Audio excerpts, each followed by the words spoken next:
My name is Scott Stansbury. I want to thank you for the opportunity to speak with you today. I am an industry expert in the OSHA regulations regarding respiratory protection. I have 35 years of expertise in process safety management, also known as PSM. As a sought-after consultant, I specialized in risk analysis, risk mitigation, OSHA regulations, OSHA compliance, and much more. PSM is an engineering field in which I had hundreds of clients in every continent. The industries that I consulted in are oil and gas, chemicals, power generation, NASA, and the military. During my tenure, I have been involved with many world-famous industrial emergency responses. Those range from explosions to major incidents that have killed hundreds of people. I have been an incident commander, lead incident investigator, and instructor all throughout the United States. For 25 years, I was an active member of the Volunteer Fire and EMS Department in the state of Texas, and I did this to serve our local community. I have logged well over 5,000 EMS calls as the lead medic on an ambulance. I have flown with Life Flight, which is an air ambulance for Herman Hospital in Houston, Texas. From industrial explosions and chemical releases to the many types of community emergency medical responses, I have firsthand knowledge and experience that few will ever bear witness to.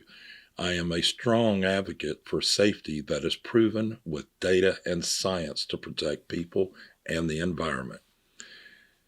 There's a multitude of OSHA regulations which all industries must follow. They can be difficult to understand for most people. It should be noted that federal, state, and cities are exempt from OSHA regulations.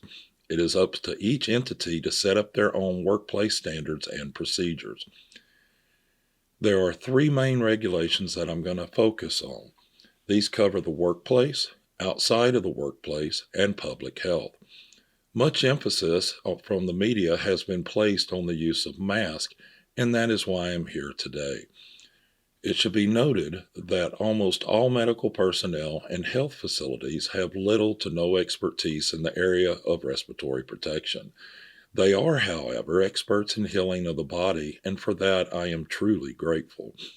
OSHA and the scientists of NIOSH are the experts in respiratory protection.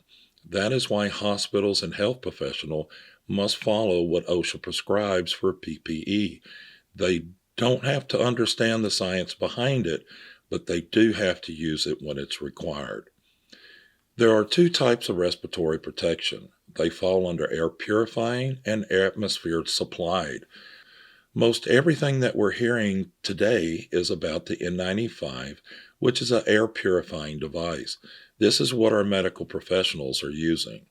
In Anchorage, EMS personnel are using a full-face respirator that's connected to a self-contained, atmosphere-supplied unit that is strapped to their back.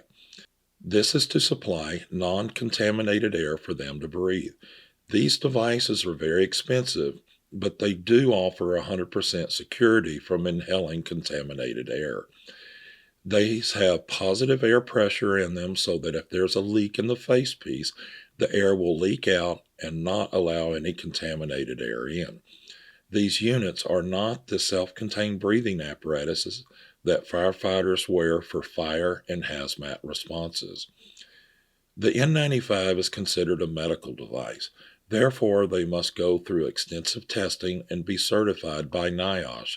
NIOSH will test the filtration properties, the composition of the materials used, and the health effects for both acute and chronic illnesses.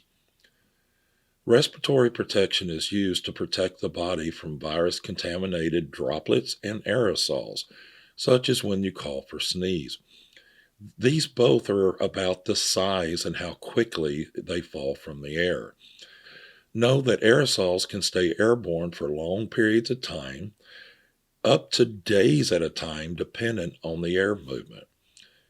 The N95 is for single use only and is made of 4 different layers of compounds. You can see the makeup of them on the slide. Air purifying respirators are designed to be effective to a certain micron level. A micron is a unit of measurement that most people cannot comprehend because it is such a small unit of measurement. As an example, the size of COVID virus is 0.125 microns. What that means is that it is 0.125 millionths of a meter. To put things into perspective, a human hair is about 70 microns, and a ping pong ball is a little over 38,000 microns. In other words, to most people, a ping pong ball is simply 1.5 inches.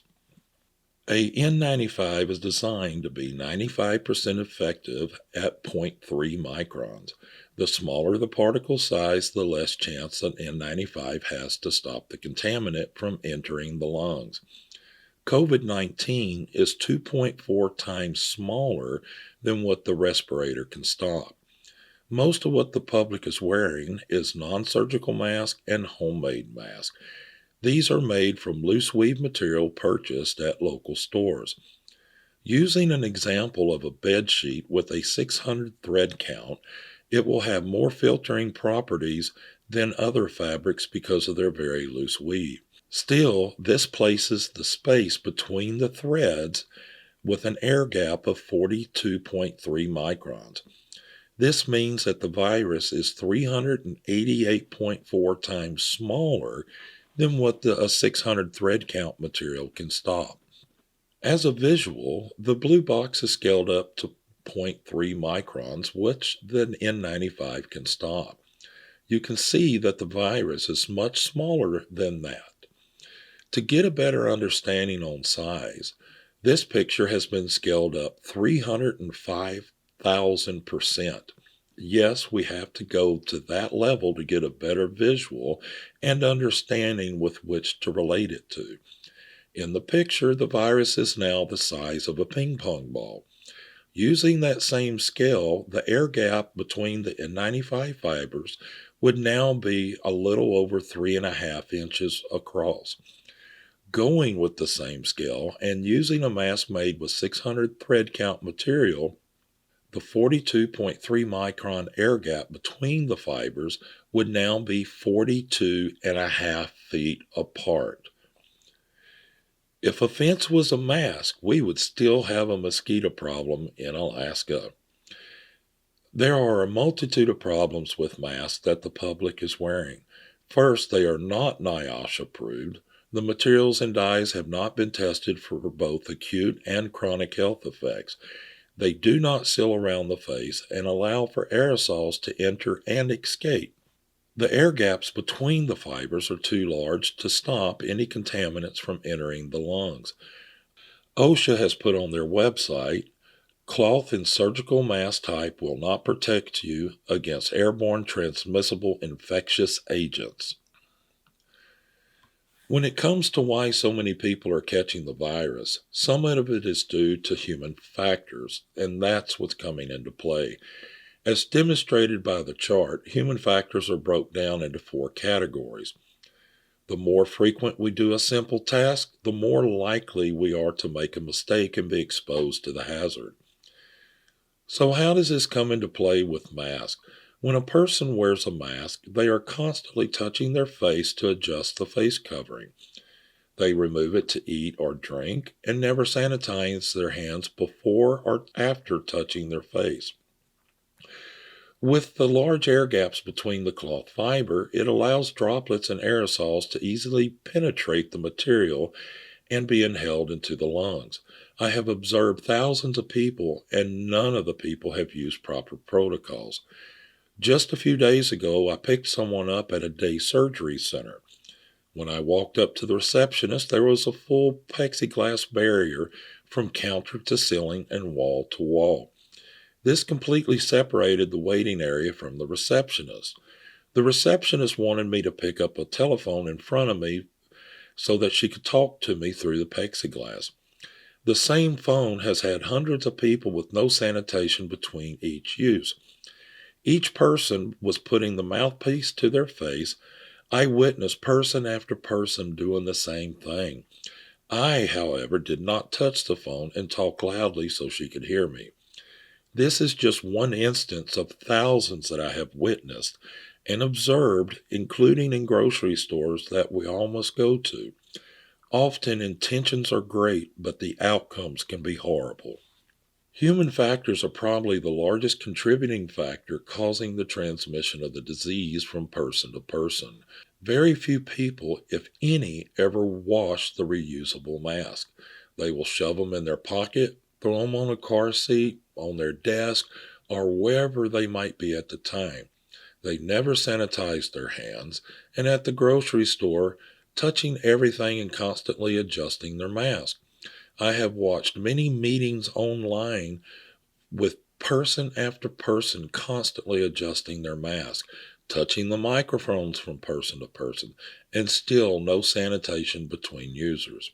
But then there are inherent hazards with the masks themselves from people not washing them or reusing them.